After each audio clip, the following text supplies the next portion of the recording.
नमस्कार शेतकरी मित्रांनो, आपल्या चॅनलमध्ये आपले सर्वांचे मनपूर्वक स्वागत आहे। शेतकऱ्यांसाठी अतिशय आनंदाची बातमी समोर आली आहे।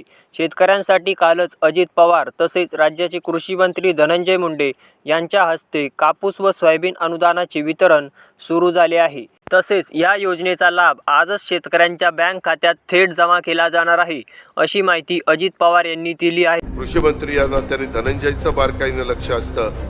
यंदाच्या वर्षी पाऊस काळ झाल्यामुळं बऱ्याचशा ठिकाणी पिकं अडचणीत आली, तिथं बऱ्याचशा ठिकाणी जमिनी वाहून गेल्या, नदीला मोठ्या प्रमाणावर पाणी आल्यामुळं खरवडून गेल्या, काही ठिकाणी पिकं जास्त पाण्यामुळं कुजून त्याची रोपं गेली आणि पिकं पिवळी पडून ती खराब झाली।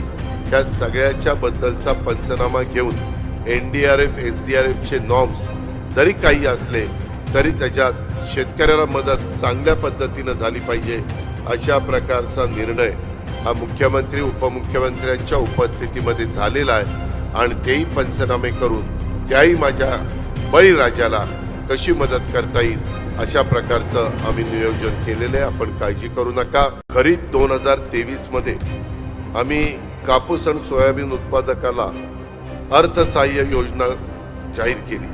प्रति हेक्टरी 5,000 रुपये आणि प्रति लाभार्थी 2 हेक्टर पर्यंत मर्यादा। आतापर्यंत खाते संख्या 96 लाख आहे।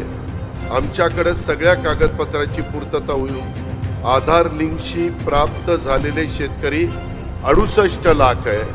आज तुम्ही देशाच्या आर्थिक राजधानी आणि महाराष्ट्राची राजधानी मुंबईमध्ये आलेला 65 लाख शेतकऱ्यांना उद्या तुमच्या अकाउंटला DBTला 2,500 कोटी रुपयाचं वाटप झालेलं असेल, हे देखील मी आजच्या निमित्तानं जाहीर करतो। हा पहिला टप्पा आहे। राहिलेला टप्पा देखील जशी जशी तुमची कागदपत्रांची पूर्तता होईल तसं त्यांना पण त्या हिशोबाने त्यांचे पण रकमा त्या DBTवर त्यांच्या अकाउंटला दिले जातील। त्याच्यात कुठल्याही प्रकारची दिरंगाई ही होऊन दिली जाणार नाही, माझी तुम्हाला विनंती आहे। तसेच अजित पवार बोलताना म्हणाले की 82 लाखांपैकी 64 लाख अर्जांची माहिती आमच्यापर्यंत आली आहे। प्रत्येक शेतकऱ्यांनी आपल्या अर्जाची तपासणी करून घेणे गरजेचे आहे, जेणेकरून आपण लाभापासून वंचित राहणार नाही। धन्यवाद।